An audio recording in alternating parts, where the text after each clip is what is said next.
தொடர்ந்து நம்ம ஈரானுடைய நிலவரங்களை எல்லாம் பார்த்துட்டு இருக்கோம். இன்னைக்கு வந்திருக்கக்கூடிய ரொம்ப முக்கியமான தகவல் என்னன்னு பார்த்தீங்கன்னா, யுஏஇல 7 இடத்துல வெடிப்பு சத்தம் கேட்டிருக்கு. பார்த்தீங்கன்னா இந்த சமீப காலத்துல அதிகமாக யுஏஇ அடிவாங்கல. இந்த தடவை போர் ஆரம்பிச்ச போது சவுதியும் யுஏஇயும் ஈஸியா லிஸ்ட்ல இருந்து வெளியே போயிட்டாங்க. அதிகமாக அடி வாங்குறதெல்லாம் மற்ற இடங்களா தான் இருந்துட்டு இருந்துச்சு. ஆனா இன்னைக்கு யுஏஇல 7 இடத்துல பார்த்தீங்கன்னா சத்தம் கேட்டிருக்குது, வெடிப்பு சத்தம்னு சொல்றாங்க. 7 இடத்துல ஒரே நாள் வெடிப்பு சத்தம் கேட்கறது அப்படிங்கிறது ஒரு எதர்ச்சியான ஒரு விஷயமா இல்லை. ஏதோ ஒரு விதத்துல தாக்குதல் நடத்தப்பட்டாவோ இல்லை உள்ள இருந்தே சில சம்பவங்களை செஞ்சிருந்தா மட்டும்தான் இந்த மாதிரி வந்திருக்கும். அதை பற்றியான மேலதிகமான தகவல் நமக்கு பார்த்தீங்கன்னா யுஏஇ தரப்புலேருந்து நமக்கு நாளைக்கு தான் வரும். ஆனால் தாக்குதல் அப்படிங்கிறது ஒரு பக்கம் நடந்துட்டு இருக்கு. ஈரானுக்கு பொறுத்தளவுக்கு இப்போ என்ன ஆயிடுச்சுன்னா, அவங்களுக்கு நல்லாவே நம்மளை அடிக்கிறதுக்கு அமெரிக்காவால் முடியல, ஏவுகணையே இல்லை அப்படிங்கிற ஒரு நினைப்பு வந்துருச்சு. அதனால அவங்க ஒரு பக்கம் கப்பலை அடிக்கிறத அடிச்சுட்டே தான் இருக்காங்க. இன்னொரு பக்கம் பார்த்தீங்கன்னா பக்கத்து நாடுகளையும் தாக்கிட்டு தான் இருக்கிறாங்க.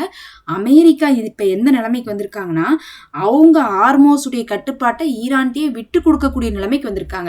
விட்டு கொடுக்குறாங்கன்னா ஏதாவது பேச்சுவார்த்தையின் மூலமா சுமூகமாவான்னு கேட்டா அப்படி கிடையாது. அவங்களும் எவ்வளவோ ட்ரை பண்ணி பார்த்தாங்க, எதுவுமே செய்ய முடியாம அமெரிக்கா இப்ப என்ன ஆயிட்டு இருக்காங்கன்னா, தற்காலிகமா அவங்க சொல்றத அவங்க செஞ்சுட்டு போட்டுன்னு விட்டா மட்டும்தான் இந்த போர் கண்டினியூ ஆகாம இருக்கும். அதுக்குள்ள நம்ம ஏவுகணை எல்லாம் தயாரிச்சுட்டு அதுக்கப்புறம் சண்டை போட்டுக்கலாம்னு சொல்லிட்டு அமெரிக்கா இப்ப ஹார்மோஸுடைய கட்டுப்பாட்டை ஈரான்கிட்ட விட்டு கொடுக்குற அளவுக்கான நிலைமை வந்துருச்சு. ஈரான் ஹார்மோஸை விடுறத ஐடியாவே இல்லைங்கிறனால அவங்களுக்கு இந்த தடவை ரொம்பவே சாதகமாக அந்த நிகழ்வுகள் எல்லாம் போயிட்டு இருக்கு. ஆனா மறுபடியும் யுத்தம் வரும், அமெரிக்கா சண்டைக்கு வருவாங்க, இஸ்ரேலும் கூட வருவான், அவனும் தான் தயாரா இருந்தான் இப்ப சண்டை போடுறதுக்கு. ஆனா அமெரிக்காவால போட முடியலைங்கிறனாலதான் இப்ப இது சமாதானத்தை நோக்கி போயிருக்குது. அதனால மறுபடியும் இஸ்ரேலும் அமெரிக்காவும் சண்டைக்கு வருவாங்க அப்படிங்கிறது மட்டும் பல ஆய்வாளர்கள் சொல்லிக்கொண்டே இருக்கிறாங்க. இதெல்லாம் இல்லாம பாத்தீங்கன்னா மறுபக்கம் அமெரிக்காவுடைய வாஷிங்டன்ல சரியான காட்டுத்தீ 4-5 நாளாகவே எரிஞ்சிட்டு இருக்கு. நம்ம ஏற்கனவே சொல்லியிருப்போம். இப்போ பார்த்தீங்கன்னா 4000 குடியிருப்புகளை உடனடியாக காலி பண்ண சொல்லி அந்த இடத்துடைய மேயர் அறிவிச்சிட்டாரு. ஏன்னா பார்த்தீங்கன்னா காட்டுத்தீ பரவிட்டே இருக்குது. ஏற்கனவே ஒரு 5000 பேர் ஊழியர்கள் இறங்கி அந்த காட்டுத்தீயை அணைக்க முயற்சி பண்றாங்க. அது இல்லாம பாத்தீங்கன்னா ஒரு 15,000 விமானங்களை கொண்டு ஹெலிகாப்டர் கொண்டு அணைக்க முயற்சி பண்றாங்க. அதுக்கு மேல பாத்தீங்கன்னா 50க்கும் மேற்பட்ட தீயணைப்பு வாகனங்களை கொண்டு அணைக்க முயற்சி பண்றாங்க. இத்தனை பண்ணியும் அது கட்டுக்குள்ள வராம பரவி போயிட்டு இருக்கனால இப்ப ஒவ்வொரு சில பகுதிகளாக அங்க இருக்கக்கூடிய மக்களை எல்லாம் வெளியேற்றிட்டே இருக்காங்க.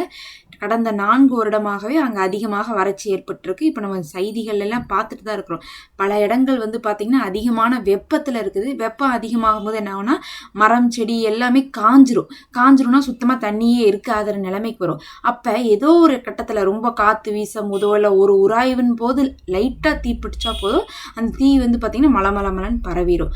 அப்படிதான் இப்ப அங்கெல்லாம் ரொம்ப வறட்சி ஏற்பட்டனாலையும் வெப்பம் ஜாஸ்தியா இருந்தனாலையும் அந்த இடத்துல தண்ணி இல்லாம இருக்குது. தண்ணி சத்து இல்லாமல் இருக்கும்போது மரங்கள் எல்லாம் ஈஸியாக தீ பிடிக்கிற காரணமாக இருந்து அது காட்டில் பிடிச்சி அது காட்டிலேருந்து அப்படியே பரவி மலைகள் ஃபுல்லாக எரியுது. அதுக்கப்புறம் அப்படியே குடியிருப்புகள் பக்கமும் வந்துருச்சு. இப்போ அங்கே சுவாசிக்க முடியாத அளவுக்கு காற்று மாசுபட்டுருக்கு.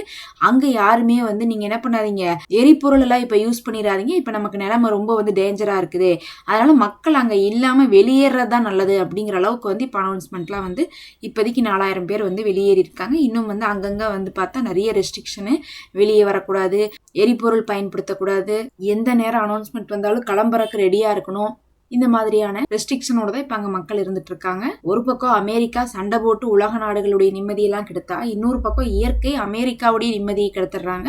இப்படிதான் பார்த்தா வந்துகிட்டே இருக்கு. ரொம்ப இந்த 4 வருஷத்துலயுமே இருந்துச்சாமா. இருந்தாலும் இந்த ஒரு 2 வருஷத்துல பார்த்தா ஒரு பக்கம் காட்டுத்தீ, இன்னொரு பக்கம் பாத்தீங்கன்னா பனி பேஞ்சு ரொம்ப கஷ்டப்பட்டாங்க. அப்படியே ஐஸ் எல்லாம் 8 அடி 10 அடிக்கெல்லாம் ஐஸ் மட்டுமே குவிஞ்சிருந்துச்சு. அந்த மாதிரிலாம் கஷ்டப்பட்டாங்க. அப்புறம் வெள்ளம் கஷ்டப்பட்டாங்க. இந்த மாதிரி மாறி மாறி பார்த்தா அவர்களுக்கு இயற்கை பேரழிவுகள் உணர்த்துது. நீங்க தான் இந்த உலகத்திலேயே ஜாம்பவான்னு நினைச்சு எல்லாத்தையும் கஷ்டப்படுத்திட்டு இருக்கீங்க, ஆனா உங்களையும் அடக்கி ஆள முடியுங்கிறத காட்டுது.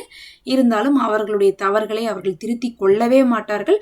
அவங்க செய்யறதான் அவங்க நியாயப்படுத்திட்டு காசாவிலே ஆகட்டும், லெபனான்லே ஆகட்டும், ஈரான்லே ஆகட்டும், இன்னும் பக்கத்தால் இருக்கக்கூடிய எல்லா அண்டை நாட்டின் மீதும் அநியாயத்தை தான் பண்ணிட்டு இருக்காங்க. இதெல்லாம் தான் இப்ப முக்கியமான தகவல்.